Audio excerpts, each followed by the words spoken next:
तो हाँ मेरे दोस्तों, मेरे होमी, स्वागत है आपका सोलो लेवलिंग सीज़न 2 एपिसोड 4 के ब्रेकडाउन में। तो जैसा कि हमने लास्ट एपिसोड में देखा था कि डीमन कासल के अंदर जिन्वू संग खाना पानी ख़त्म होने की वजह से 75th फ्लोर को छोड़कर बाहर आने लगता है। जिन्वू भाई, आपके यहाँ जोमेटो वाला सिस्टम नहीं होता क्या? दूसरी तरफ अमेरिका में ये जिन्वू संग के पापा जी से पूछताछ करता है। अमेरिका का दलाल बहनचोद। के बाद जिन्वू संग के पप्पा पप्पा जी बोल, पप्पा जी। उसके बाद जिन्वू संग के पप्पा जी होंग डोंग सू को बिना साबुन पानी के धो देते हैं। अब आगे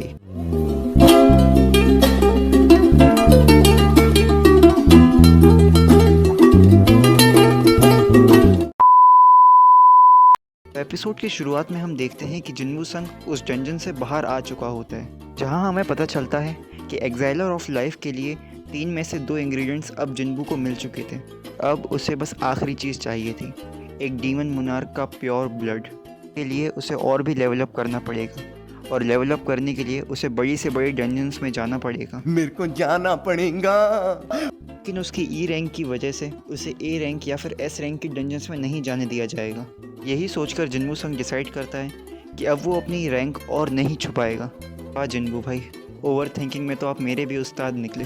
अगले सीन में हम देखते हैं कि जिन्वू संग अपनी रैंक चेक कराने के लिए हंटर एसोसिएशन के रैंक सिस्टम वाले ऑफिस में जाता है, जहाँ पर जैसे ही वो मशीन पर हाथ रखता है, मशीन उसकी मैजिकल पावर को कैलकुलेट ही नहीं कर पाती है।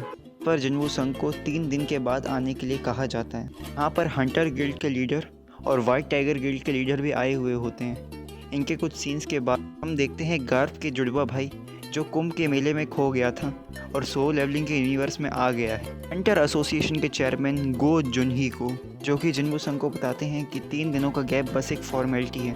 अगर वो मशीन किसी हंटर का मैजिक पावर नहीं कैलकुलेट कर पाए तो अनऑफिशियली वो एक एस रैंक हंटर ही होता है।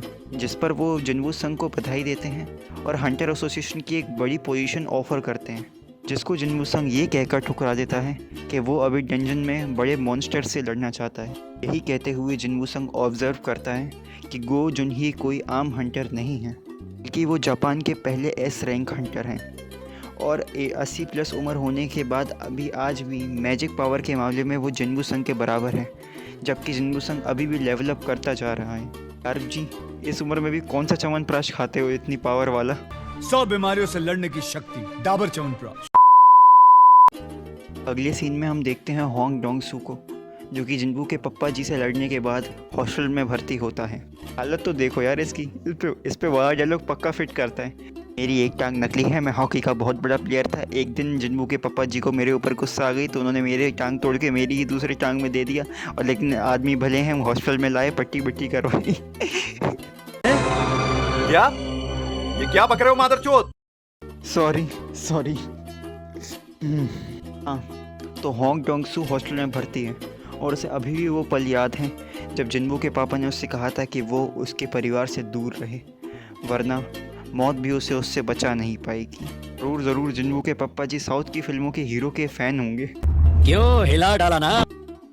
अगले सीन में हम देखते हैं कि जिन्वू संग मीशो पर सस्ते फर्स्ट कॉपी आर्टिफैक्ट्स देख रहा होता है। जिनको नहीं पता आर्टिफैक्ट्स क्या होता है, उनको मैं बता दूं कि आर्टिफैक्ट एक इस तरीके के आर्मर होते हैं या इस तरीके के गियर्स होते हैं जिनको पहनकर एक हंटर अपनी पावर को कुछ हद तक बढ़ा सकता है। लेकिन क्योंकि ये आर्टिफैक्ट्स बहुत महंगे होते हैं, इसलिए जिन्वू संग सोचता है कि वो अभी भी एक ई रैंक हंटर है, और अगर ई रैंक हंटर के पास ऐसा आर्टिफैक्ट आए तो ज़रूर उसके आसपास के लोगों को उस पर शक होगा। तो अगर उसे ये आर्टिफैक्ट्स यूज़ करने हैं तो उसे ज़रूर किसी बी या ए क्लास डंजन में जाना पड़ेगा। मेरे को जाना पड़ेगा।